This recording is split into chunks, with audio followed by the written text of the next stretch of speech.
के कृष्ण पर फूल चढ़े, मथुरा के कृष्ण पर आंसू गिरे। गोकुल में खुशी घर घर बांटी, मथुरा में गीत दुख दर्द भरे। मथुरा में गीत दुख दर्द भरे। एक रात में दो दो जन्म हुए, एक गोकुल में एक मथुरा में। एक रात में दो दो जन्म हुए।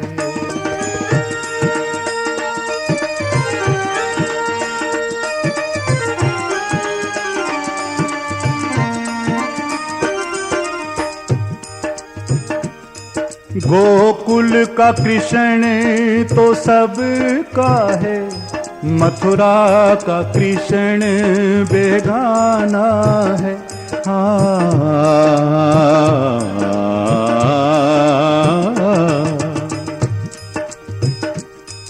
कैसी मजे की बात है। गोकुल के कृष्ण को हर कोई चाहता है अपने गोद में लेकर के लाड़ प्यार करना, चूमना। और मथुरा का कृष्ण मां भी नहीं चाहती कि ये मेरी गोद में रहे। मगर इस बात को ध्यान से सुने। गोकुल का कृष्ण तो सबका है, मथुरा का कृष्ण बेगाना है। इस भेद को वो क्या जानेगा, जिसने न कृष्ण को जाना है। जिसने न कृष्ण को जाना है। एक रात में दो दो जन्म हुए, एक गोकुल में एक मथुरा में। एक रात में दो दो जन्म हुए।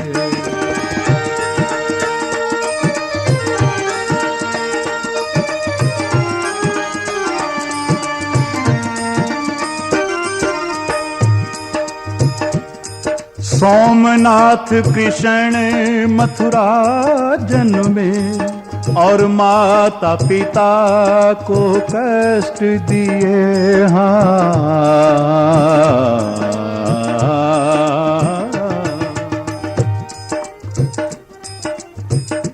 जिस माता पिता ने जन्म की पीड़ा सही, उनको और भी कष्ट सहने पड़े। हथकड़ियों बेड़ियों में बंद हैं, पहरेदार दरवाजे पर बैठे हैं। और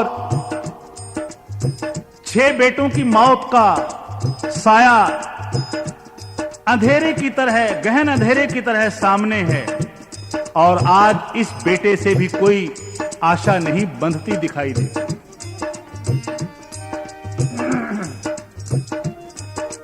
किंतु बात तो वही है, इस भेद को वो क्या जानेगा जिसने न कृष्ण को जाना है। ध्यान दीजिए। सोमनाथ कृष्ण मथुरा जन्मे, देवकी वसुदेव ने कष्ट सहे। नंद बाबा यशोदा के भाग भले, जिनके घर जाकर कृष्ण पले। जिनके घर जाकर कृष्ण पले। एक रात में दो दो जन्म हुए, एक गोकुल में एक मथुरा में। इस तरफ खुशी उस तरफ है गम, एक गोकुल में एक मथुरा में। एक रात में दो दो जन्म हुए, एक गोकुल में एक मथुरा में। एक रात में दो दो जन्म हुए।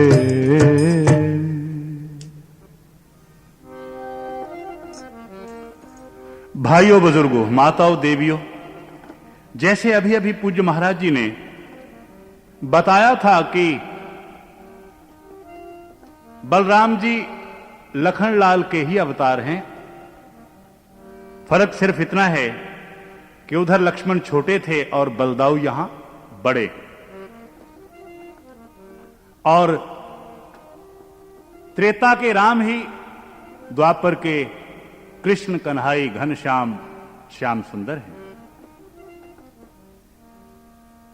आइए मैं एक बड़ी ही दिलचस्प घटना आपको सुना रहा हूं जिसने त्रेता के राम को द्वापर का श्याम बना दिया और जिसने लक्ष्मण को बलराम बना दिया। बस केवल ध्यान दीजिए और आनंद विभोर होकर सुनिए। जयकारा लगाइए, बोल बांके बिहारी लाल की। लो सुनो कैसे राम बने घनश्याम, लो सुनो कैसे राम बने घनश्याम, लो सुनो कैसे राम बने घनश्याम। एक ज्योति के रूप हैं दोनों, एक ज्योति के रूप हैं दोनों, हैं लोचन अभिराम। सुनो कैसे राम बने घनश्याम, सुनो कैसे राम बने घनश्याम।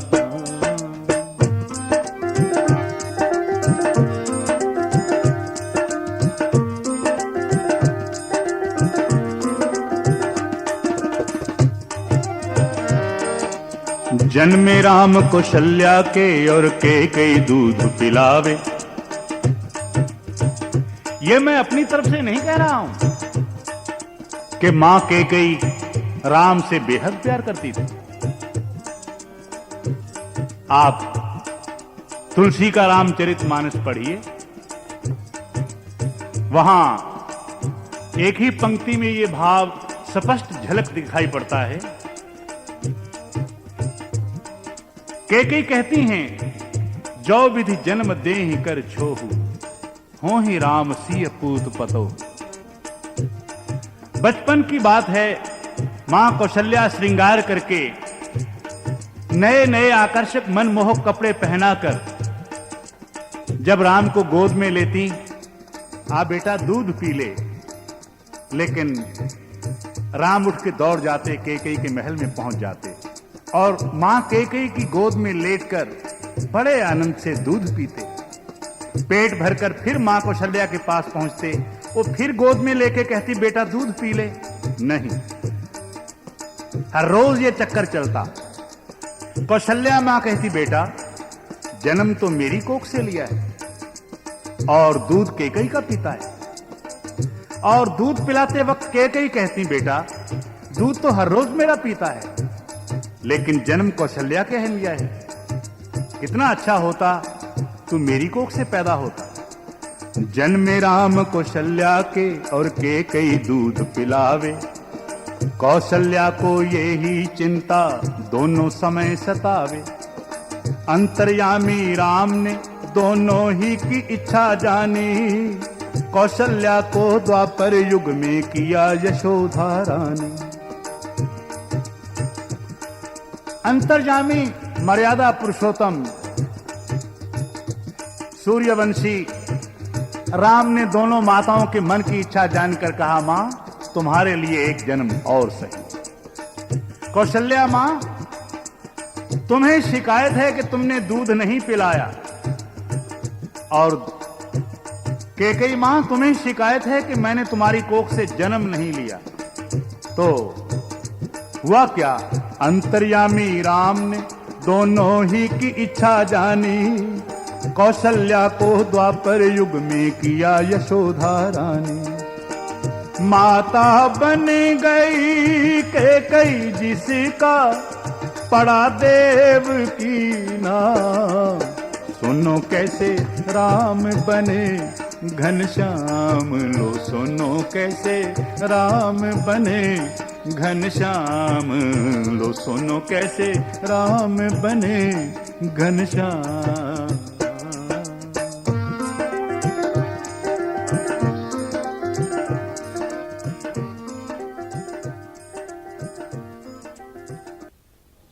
कैसे राम बने घनश्याम, लो सुनो कैसे राम बने घनश्याम।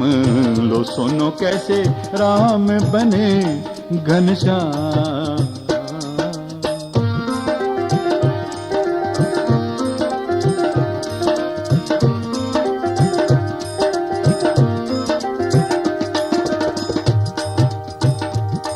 कैकेयी को देवकी बनाया, सिर्फ जन्म लिया, दूध एक घूंट भी नहीं पिया।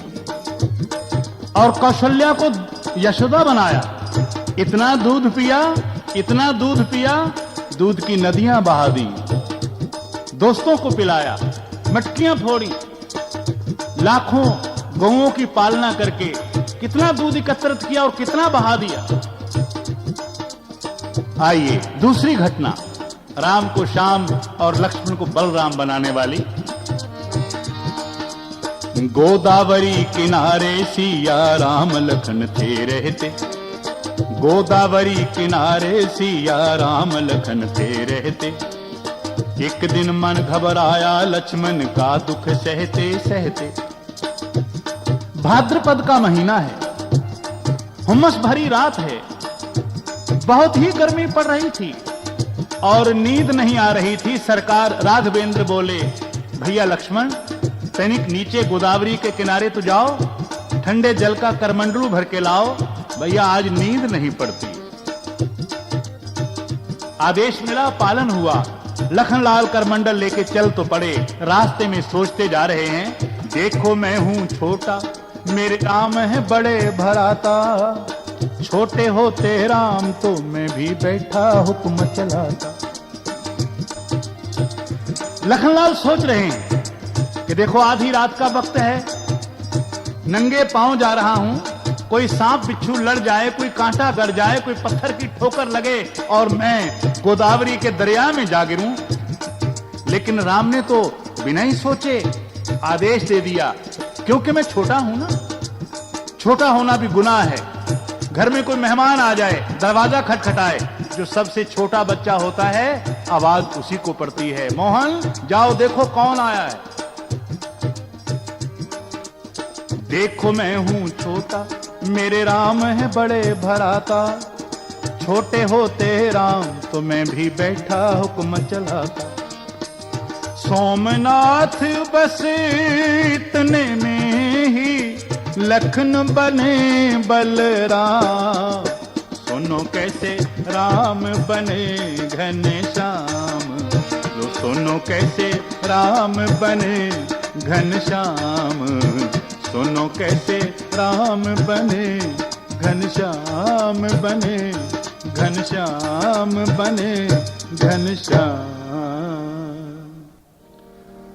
तो भाइयों श्री रामचंद्र जो त्रेता के अवतार थे, वही द्वापर युग में बने श्री कृष्ण मुरार थे। उनके बड़े भाई यहां बने श्री बलराम थे। दोनों भाई चतुर सुंदर और शोभा धाम थे। नित्य नई लीला रचाते, नए खेल खेलते, मक्खन दूध दही खाते और डंड पेलते। एक दिन माता सवेरे दूध जब बिलो रही, कृष्ण और बलराम में थी कुछ ऐसी चर्चा हो रही। बोले श्री कृष्ण के मक्खन सारा मैं ही खाऊंगा। तब कहा बलराम ने, मैं तुझसे पहले खाऊंगा। इतने में माता भी आई, मक्खन का पेड़ा हाथ में, मिश्री और बादाम दोनों रखे हुए साथ में। बाल लीला का बड़ा आकर्षक और सुंदर अंग है ये। माता दूध बिलो रही है, कृष्ण बलराम अपने पलंग के ऊपर सिरहाने पर अपनी ठोड़ियां टिकाकर बच्चों जैसी बातें कर रहे हैं। कन्हैया बोले, बलराम आज सारा मक्खन मैं ही खा जाऊंगा, भले ही बीमार पड़ जाऊं। तो बलराम बोले कि मैं तेरे पास पहुंचने दूं तब ना, मैं बड़ा हूं, पहले मेरी बारी है, मक्खन सारा मैं खाऊंगा। तो इतने में माता भी आई, मक्खन का पेड़ा हाथ में, मिश्री और बादाम दोनों रखे हुए साथ में। कृष्ण और बलराम दोनों उठकर थे खड़े हुए। मक्खन सारा कौन खाए जिद पर थे अड़े हुए।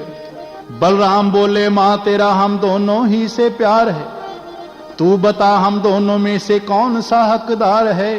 मैं हूं बड़ा इसलिए मक्खन मैं पहले खाऊंगा, तूने अगर इसको खिलाया तो मैं रूठ जाऊंगा। बलवान के बिहारी लाल की। इतने में मां ने क्या देखा कि कन्हैया पलंग से नीचे उतरकर फर्श पर अपनी एड़ियां रगड़ने लगे। तो मां ने पूछा कन्हैया क्या हो गया? बोला मैं रूठ गया। ये तो धमकी दे रहा है, मैं तो रूठ भी गया। क्यों तू काहे को रूठ गया? बोले सारा मक्खन मुझे चाहिए, इसको रत्ती भर नहीं देना, आज सारा मक्खन मैं खाऊंगा। श्री कृष्ण रोते थे मक्खन मैं ही सारा खाऊंगा, तूने अगर इसको खिलाया तो मैं भी रूठ जाऊंगा। मां यशोदा उनकी बातें सुन रही थी खड़ी खड़ी, सोचने लगी कि देखो कैसी मुश्किल आ पड़ी। मेरे दोनों बेटे मेरे दायां बायां हाथ हैं, जिनसे दुनिया दिखती है ये वो दोनों आंख हैं। करूं क्या तरकीब झगड़ा दोनों का ही मिटाऊं मैं, बांट कर माखन बराबर दोनों को ही खिलाऊं। तो खड़ी खड़ी माता ने इस उलझन का रास्ता ढूंढ लिया।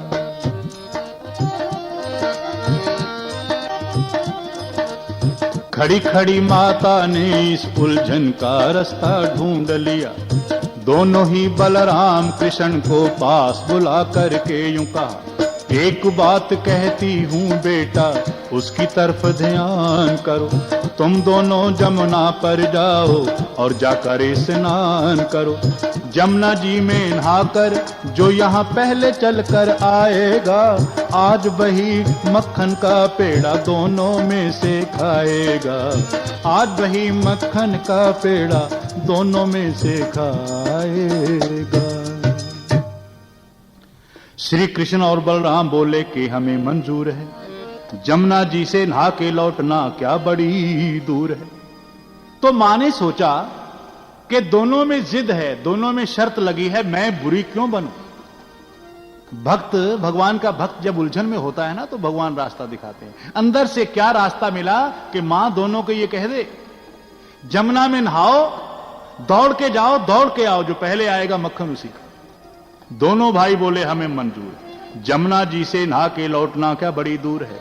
दोनों भाई घर से चले खूब दौड़ दौड़ के। देखा तब बलराम ने जमुना किनारे पहुंच के, कृष्ण कुछ पीछे हैं, अब मैं पहले जाकर नहाऊंगा और उनसे पहले जाकर आज माखन खाऊं।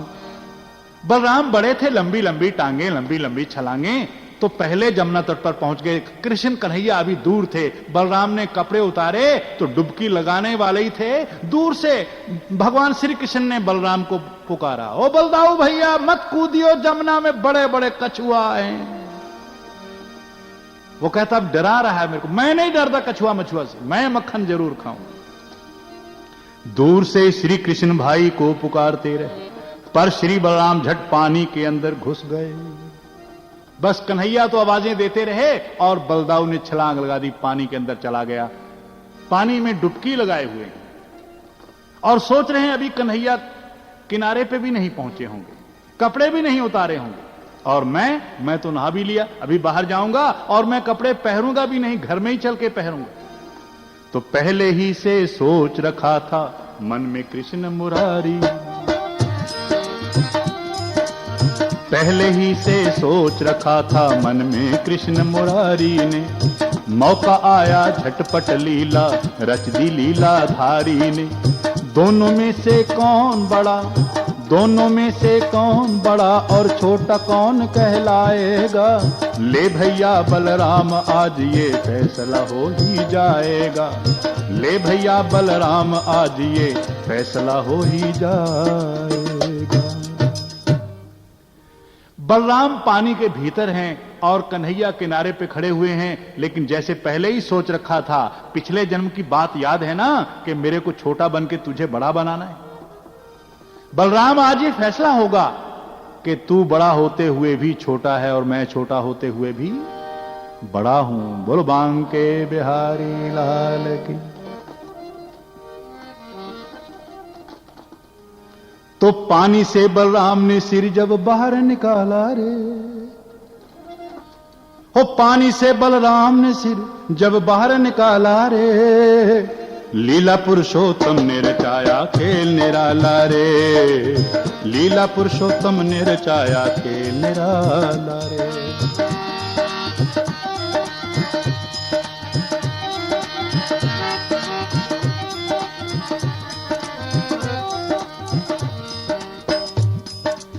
पानी से निकले तब देखा अजब नजारा, जमुना जी नहीं वहां तो है सागर का किनारा, एक तरफ जंगल पहाड़ सुनसान है सारा, इधर उधर श्री कृष्ण को उसने देखा भाला रे, लीला पुरुषोत्तम ने रचाया खेल निराला रे, लीला पुरुषोत्तम ने रचाया खेल निराला। बलराम तो सोच रहे थे कि मैं नहा चुका हूं, मैं पहले जाऊंगा, माखन मैं पहले खाऊंगा, लेकिन जब अपना सिर बाहर निकाला क्या देखते हैं कि वहां जमुना नहीं है, समुद्र है। जमुना का किनारा गायब, उतारे कपड़े उतारे हुए किनारे पर रखे हुए कपड़े भी गायब, कृष्ण कन्हैया भी गायब, गोकुल वृंदावन भी गायब, तीन तरफ लंबा चौड़ा गहरा समुद्र और एक तरफ ऊंचे ऊंचे पहाड़ और जंगल। ओ, मैं कहां से कहां पहुंच गया, ये मेरे को क्या हो गया, मैं गलत जगह पे कैसे आ गया। तो कन्हैया को ढूंढते ढूंढते बलराम सागर किनारे दौड़ते, ऊंची ऊंची आवाजें लगाते हैं, कन्हैया ओ कन्हैया, माखन रोज तू ही खा लिया करना, मेरे से दूर मत हो भैया, मेरे पास आ जा। लेकिन उनकी इस आवाज को कोई सुनने वाला नहीं। रात के अंधेरे में कहीं दूर एक दीपक टिमटिमाता दिखाई पड़ा, शायद वहां कोई बस्ती थी।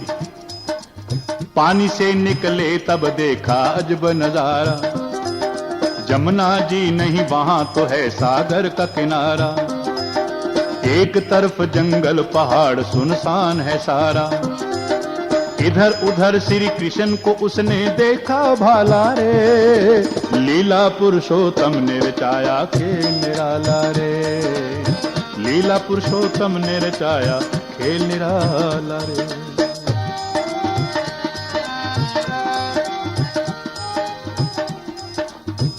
पहुंच गए नगरी के पास, चार उसके दरवाजे हैं, ऊंची ऊंची दीवार है, चारों दरवाजे बंद हो चुके हैं, चारों तरफ नगरी के गहरी पानी की खाई है, दरवाजे शायद प्रातःकाल ही खुलते होंगे। नंगे ठिठुर रहे, एक ही कपड़ा है, सर्दी लग रही है और सोच रहे हैं मैं कहां फंस गया, क्यों मक्खन की शर्त लगाई।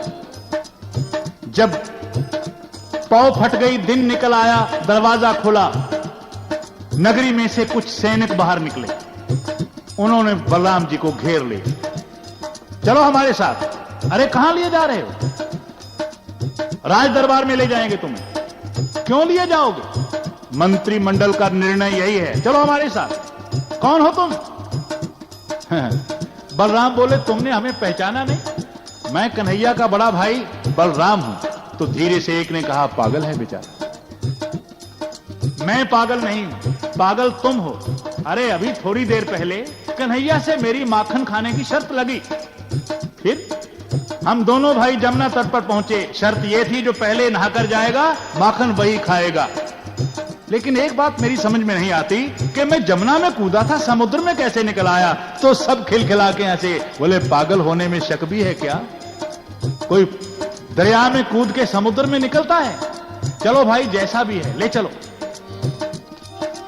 उस नगरी का राजा कुछ दिन हुए मरा था, मंत्रियों ने बैठ के निश्चय यही किया था, आज के दिन जो पुरुष नगर के बाहर मिलेगा वो ही होगा राजा हम सबका रखवाला रे, लीला पुरुषोत्तम ने रचाया खेल निराला रे, लीला पुरुषोत्तम ने रचाया खेल निराला रे।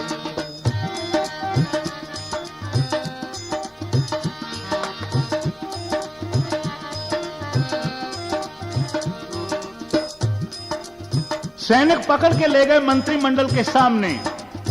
मंत्रियों ने निर्णय लिया था अगर अपने नगर को गृह युद्ध से बचाना है, राजा मर गया है, उत्तराधिकारी कोई है नहीं, अमुक दरवाजे से जो व्यक्ति पहल सुबह सवेरे अंदर आए उसी को राजा बना दिया जाए।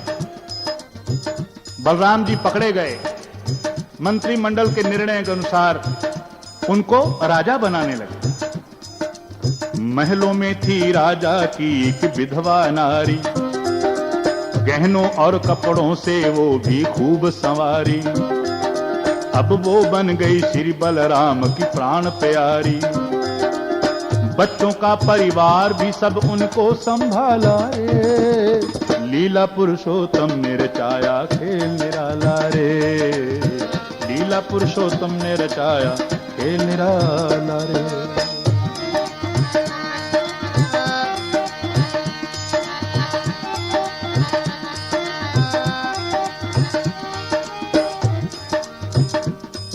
इनकार करते करते भी जबरदस्ती गद्दी पर बिठा दिया गया। राजा की विधवा नारी थी, जबरदस्ती उसको पत्नी बना दिया गया। सुबह राजा बने, दोपहर को पत्नी मिल गई और शाम को पिताजी पिताजी होने लगी। जितने बिना पैदा हुए बच्चे थे वो भी मिल गए। कुछ दिन के बाद बलराम जी को संतोष करना पड़ा कि वाकई ये त्रेता नहीं है, ये द्वापर नहीं है, मैं बलराम नहीं हूं। कृष्ण और बलराम को हुए तो युग बीत गए, मैं कोई और ही हूं। जब ये मन में विश्वास हो चला, धीरे धीरे करते करते 18 वर्ष बीत गए।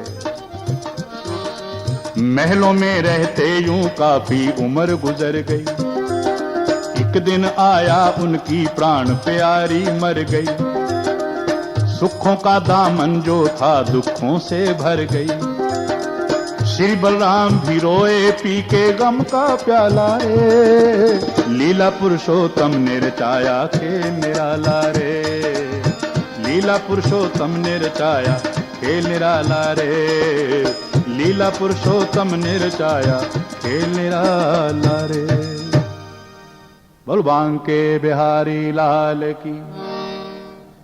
तो 18 वर्ष के बाद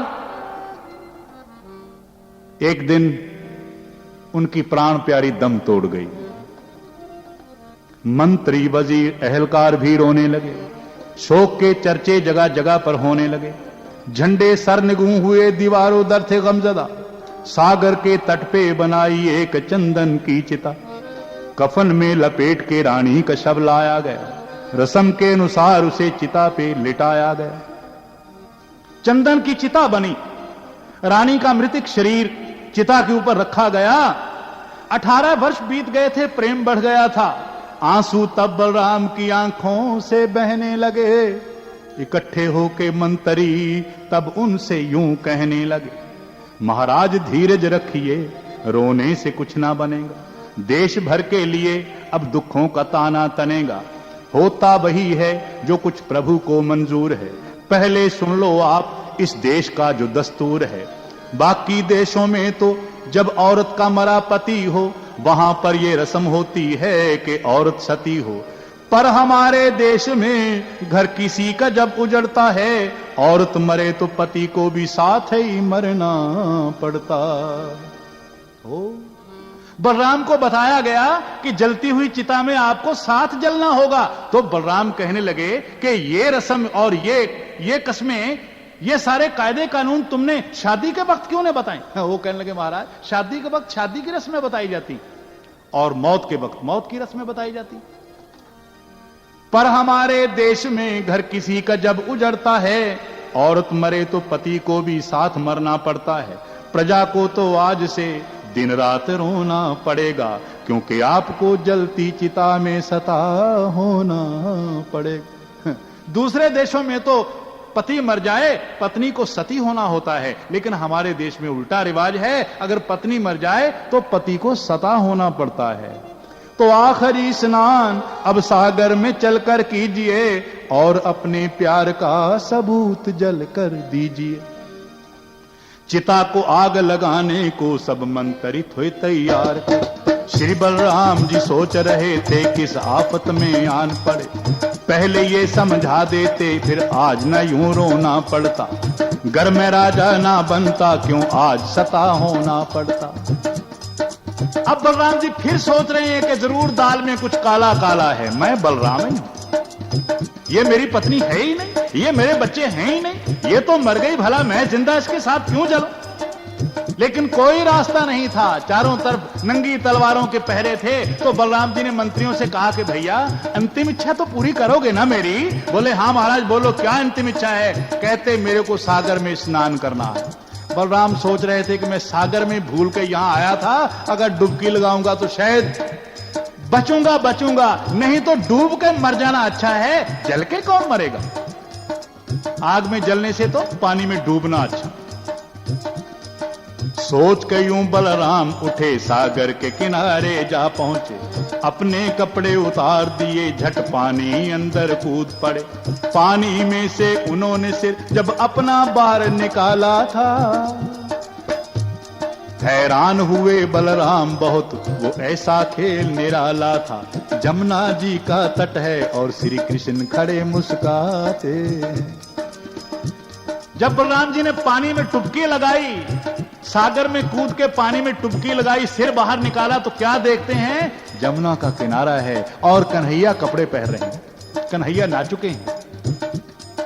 ओ बलराम सोचते हैं मैं गलत जगह पे निकला, मेरे बच्चे कहां गए? वो मेरा राज्य कहां गया? तो कन्हैया पुकारते रहे, बलदाऊ देख मैं नहा लिया हूं, मैं जा रहा हूं। लेकिन बलराम फिर पानी में घुस गए और जब दूसरी बार पानी से सिर बाहर निकाला तो क्या देखते हैं कि बच्चे रो रहे हैं, चिता तैयार हो गई है। मंत्री कहते हैं वो निकला, पकड़ो पकड़ो पकड़ो पकड़ो। और बलराम जी ने फिर टुबकी लगा दी। इधर निकलते हैं तो कन्हैया बुला रहे हैं, उधर निकलते हैं तो मंत्री पकड़ रहे हैं। जमुना जी का तट है और श्री कृष्ण खड़े मुस्काते, जल्दी जल्दी कपड़े पहन के और वो दौड़े जाते। बच्चों की जब याद आई, झट उन्होंने गोता मारा था। फिर पानी से निकले तब देखा वही सागर खारा था। चिता हुई तैयार देखकर फिर मन में घबराए थे। डुबकी मार कर निकले तो फिर जमुना तट पर आए। चिंता में फंस गए, इस तरह चंचल मनवा हार गया। अब की बारी प्रभु ने निज माया का पटल उतार दिया और बोले मैं तुझसे पहले भैया घर को जाऊंगा। माखन का पेड़ा मैं तुझसे पहले जाकर खाऊंगा।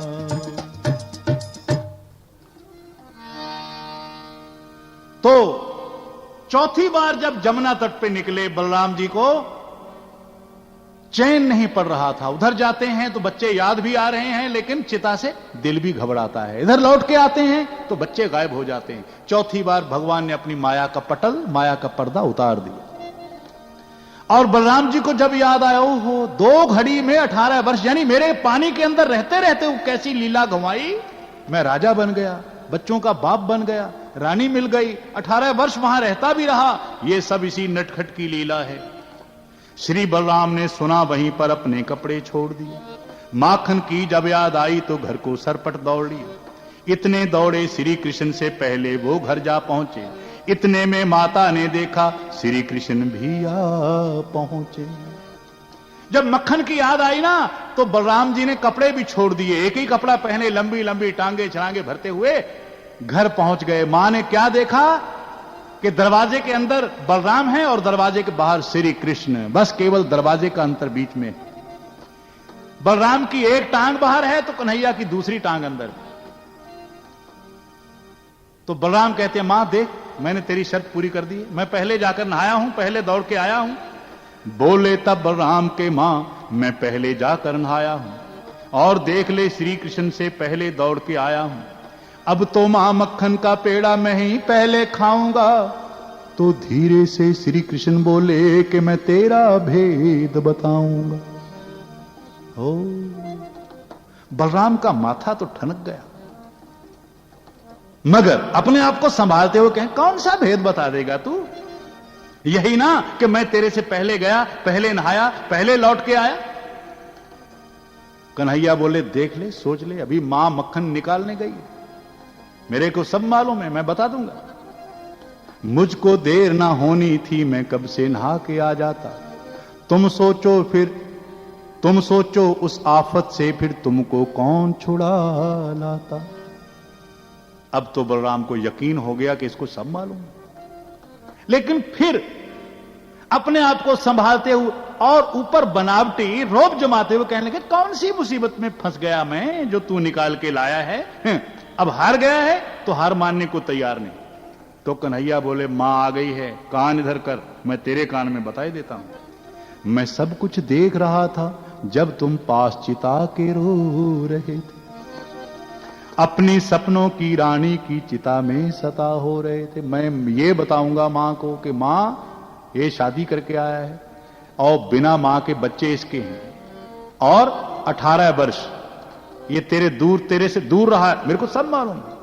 तो समझ गए झट बलदाऊ जो मैंने शर्त लगाई थी, कभी बड़ा मैं बन जाऊं ये इच्छा मन में आई थी। उसी इच्छा को ले करके इन्होंने ही खेल रचाया था, मेरे छोटे भाई बनकर मुझको बड़ा बनाया था। मैं हूं बड़ा, मेरे मन में अब तक ये भरम समाया था, उसे तोड़ने की खातिर ये नजारा मुझे दिखाया था।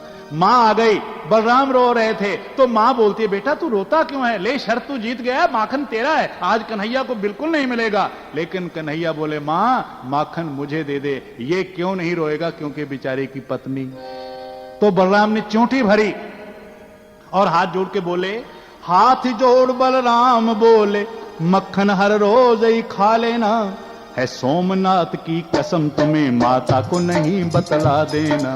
सोमनाथ की कसम तुम्हें माता को नहीं बतला देना, सोमनाथ की कसम तुम्हें माता को नहीं बतला देना। तो मैं बता रहा था, लो सुनो कैसे राम बने घनश्याम, लो सुनो कैसे राम बने घनश्याम, लो सुनो कैसे राम बने घनश्याम, बने घनश्याम, बने घनश्याम। बोल बांके बिहारी लाल की। हरे रामा हरे रामा, रामा रामा हरे हरे। बोलो हरे रामा हरे रामा,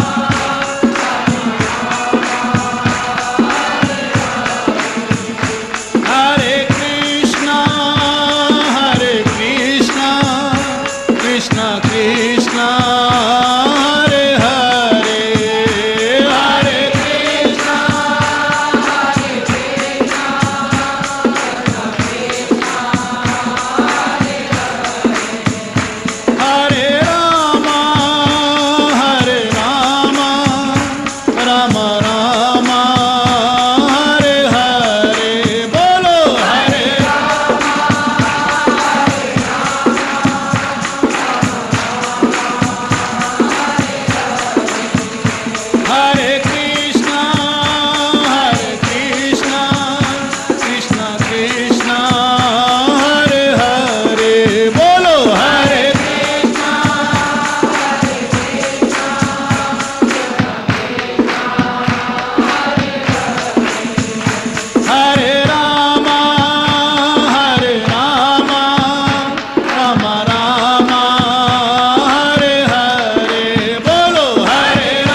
विष्णु सर्वगुहाशयः, जो सभी प्राणियों के हृदय में निवास करते हैं, वे भगवान विष्णु देवरूपिणी देवकी के गर्भ से ऐसे प्रकट हुए जैसे पूर्व दिशा से पूर्णमासी को चांद निकल पड़ता है। परमात्मा प्रकट होते हैं, भय प्रकट कृपाला, दीन दयाला, कौशल्या हितकारी। ईश्वर जन्म नहीं लेता, ईश्वर प्रकट होता है। जो कर्म के बंधनों में जकड़े हुए हैं उनका जन्म होता है, जो कर्म बंधन से मुक्त हैं वे प्रकट होते हैं। ईश्वर स्वतंत्र है, ईश्वर पर कर्मों का कोई प्रभाव नहीं है, वो कर्म बंधन से मुक्त है। इसलिए यहाँ लिखते हैं कि आविराशी भगवान का आविर्भाव हुआ, भगवान प्रकट हुए। उस समय कैसी शोभा है ठाकुर जी की? बोले तमद्भुतम बालकमंबुजे क्षणम और चतुर्भुजम शंख गदायुधायुधम श्रीवत्स लक्ष्मम गलशौभ कौष्टुभम पीतांबरम सांद्रपयोद सौभगम। तमद्भुतम बालक मंबुजे क्षणम, अद्भुत बालक के रूप में ठाकुर का प्राकट्य हुआ। अद्भुत बालक जिनके 4 हाथ हैं, शंख चक्र गदा पद्म है, किरीट कुंडल, नवरत्नों से जड़ा हुआ मुकुट, कानों में झिलमिलाते हुए कुंडल, गले में बैजंती माला दिव्य हार, शंख चक्र गदा पद्मधारी, पीतांबर की दिव्य शोभा जिनके शरीर पर हो रही थी। सजल जलधर मेघ, जैसे बरसने वाले मेघ बादल सांवले सांवले होते हैं, इस तरह भगवान की दिव्य शोभा है। क्योंकि भगवान भी तो बरसने आते हैं ना भाई, बादल बरसते हैं तो पृथ्वी को जीवन मिलता है, वृक्षों को नया जीवन मिलता है। इसी तरह भगवान भी सांवले बन के आए हैं, वो कृपा रूपी जल वर्षाते हैं, वे भक्ति रूपी जल वर्षाने वाले हैं। पीतांबरम सांद्रपयोध सौभगम महारह वैदूर किरीट कुंडल त्विषा परिष्वक्त सहस्र कुंटलम। सुखदेव भगवान कहते हैं ठाकुर जी के सिर में जो बाल थे वो घुंघराले घुंघराले थे, कुंडलों जैसे बाल।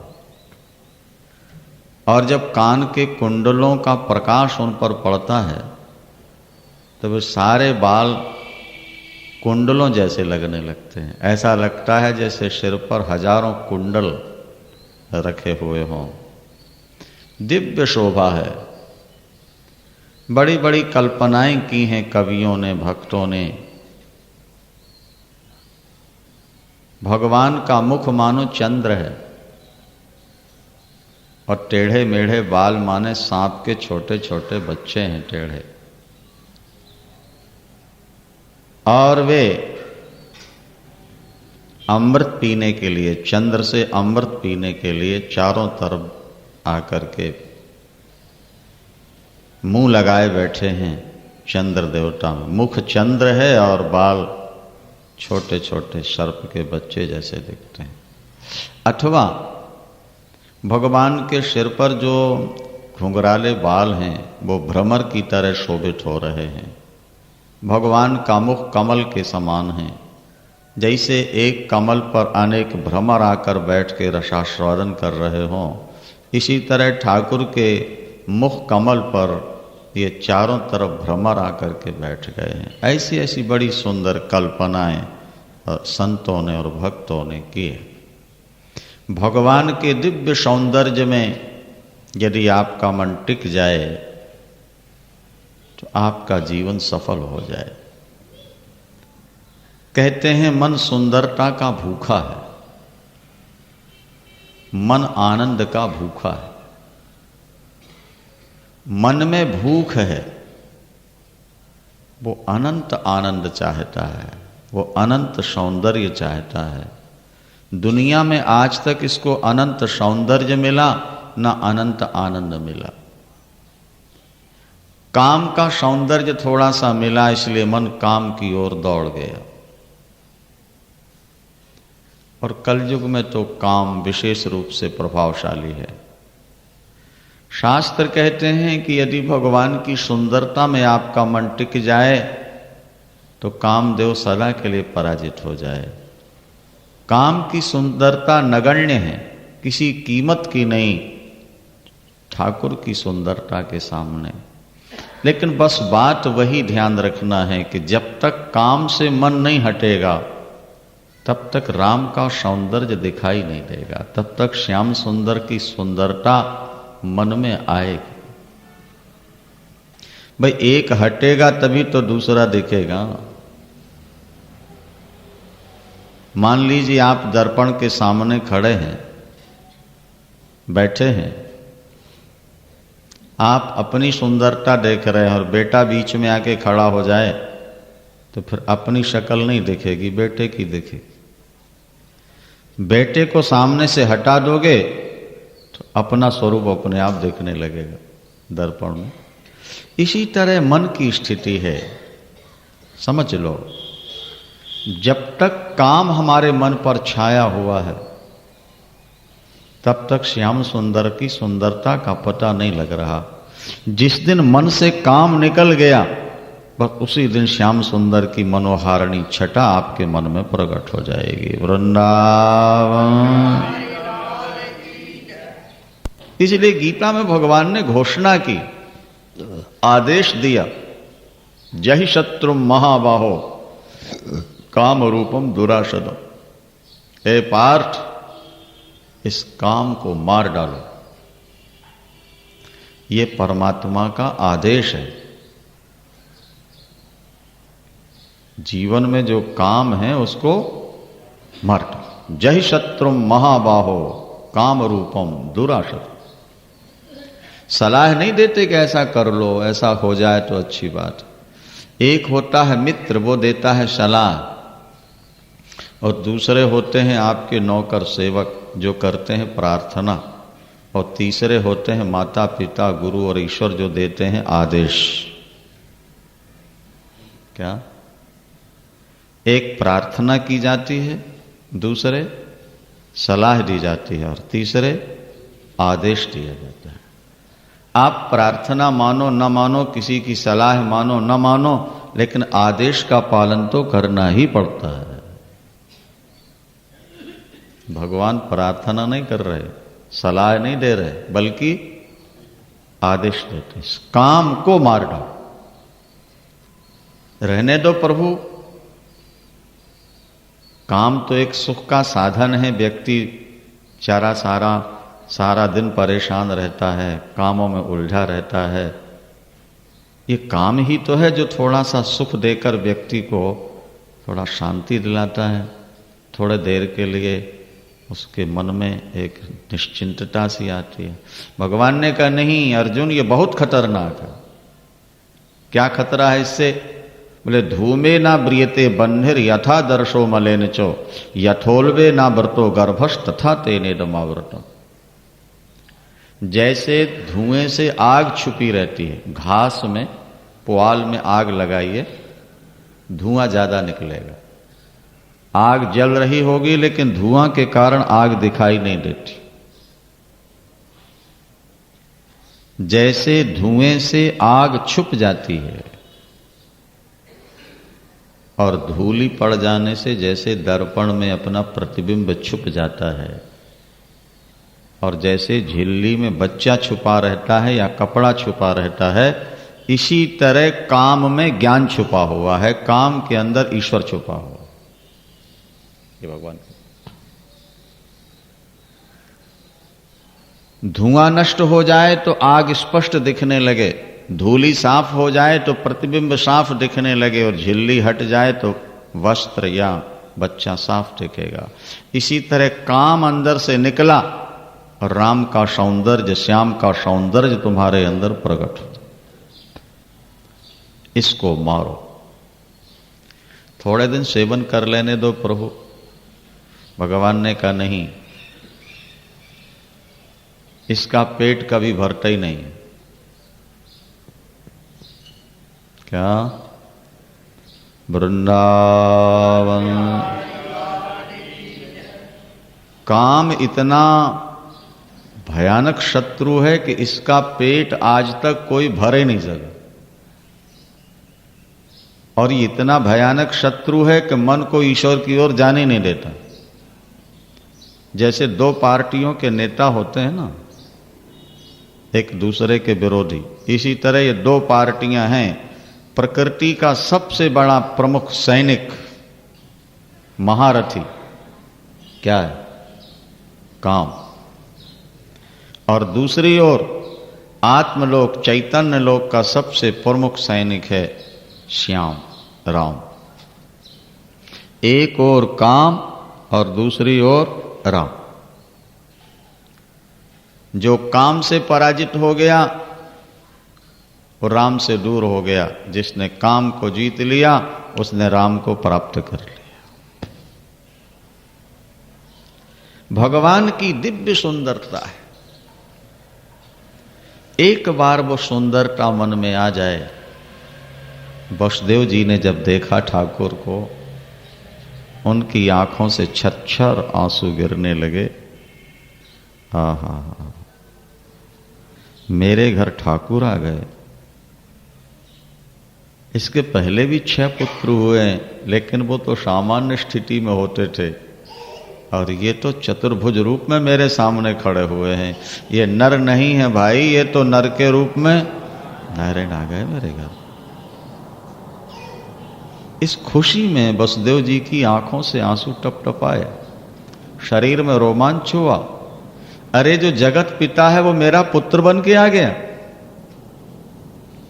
जिसका दर्शन करने के लिए लोग तरसते हैं वो मेरा बेटा बनकर रहेगा। इस खुशी में कुछ दान तो करो। आपके दान से ही आपके हृदय की खुशी का पता लगता है, ध्यान रखना।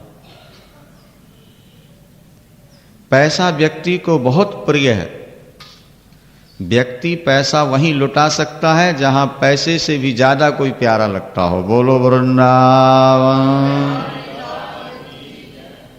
कंजूस से कंजूस सेठ बेटे की शादी में नए नए नोट वारना करता है, निछावर करता है, बढ़िया से बढ़िया बैंड बुलवाता है, नहीं, अब बढ़िया से बढ़िया बोतलें भी मंगवाता है।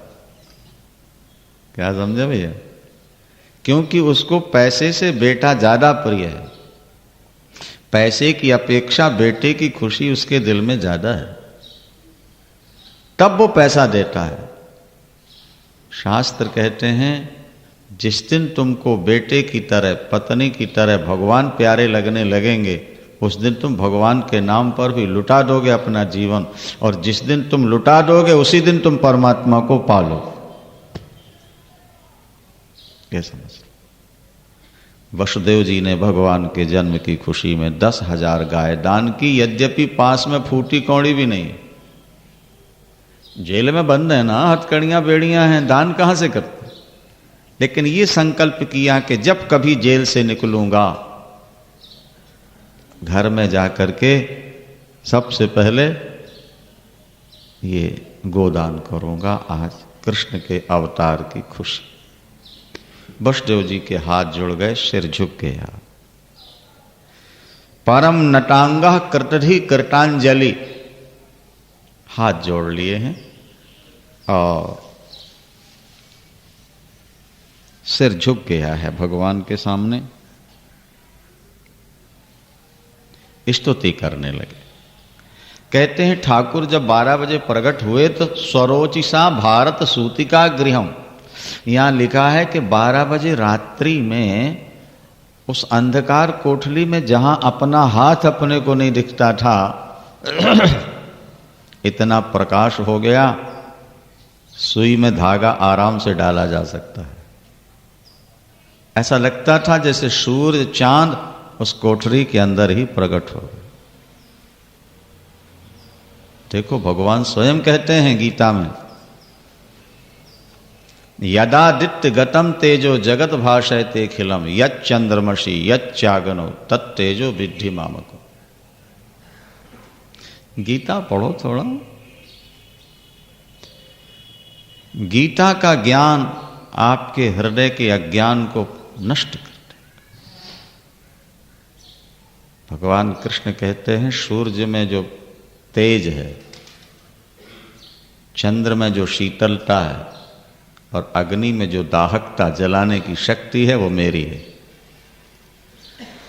इनके पास जो कुछ है पार्थ इनका नहीं है, मेरा है, मैंने इनको दिया हुआ है। तो जब ठाकुर से लेकर के सूर्य इतना प्रकाश दे रहे हैं, चंद्र इतना शीतलता दे रहा है, तो परमात्मा के शरीर में स्वयं कितना प्रकाश और शीतलता नहीं होगा। कल्पना करो 12 बजे रात्रि को एकदम प्रकाश जेल के अंदर, रोम रोमांचित हो गया वसुदेव जी का, आंखों से टप टप आंसू रुक नहीं रहे। जब ज्यादा खुशी होती है तो व्यक्ति के आंसू निकल पड़ते। व्यक्ति गा रहा है संकोच छोड़कर, व्यक्ति नाच रहा है अथवा आंसू गिर रहे हैं अथवा दान कर रहा है, समझ लो उसके दिल में आज बहुत खुशी है। जब खुशी हृदय में समाती नहीं तो वो गीत के रूप में, अश्रु के रूप में, नृत्य के रूप में और दान के रूप में प्रकट हो जाती है। वृंदावन श्री कृष्ण गोविंद हरे मुरारे नाथ नारायण श्री कृष्ण गोविंद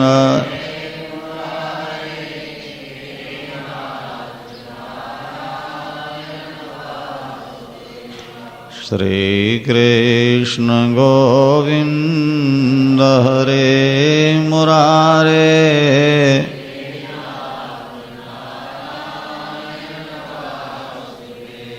हे नाथ नारायण वासुदेवा, हे नाथ नारायण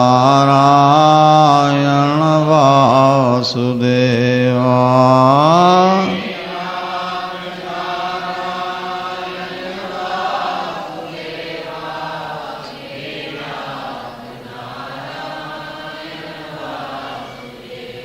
हे नाथ नारायण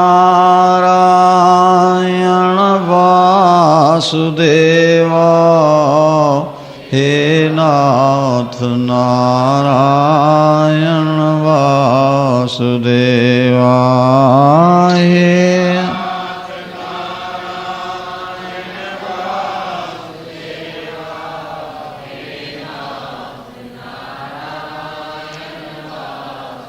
श्री कृष्ण गोविंद हरे मुरारे, हे नाथ नारायण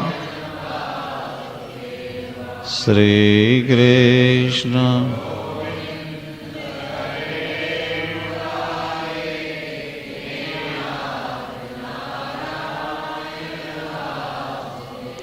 बांके बिहारी। वसुदेव ने भगवान की स्तुति की है, प्रभु मैं समझ गया इस माया से परे, इस माया से बहुत दूर आपका जो दिव्य स्वरूप है, जो अनुभव स्वरूप है,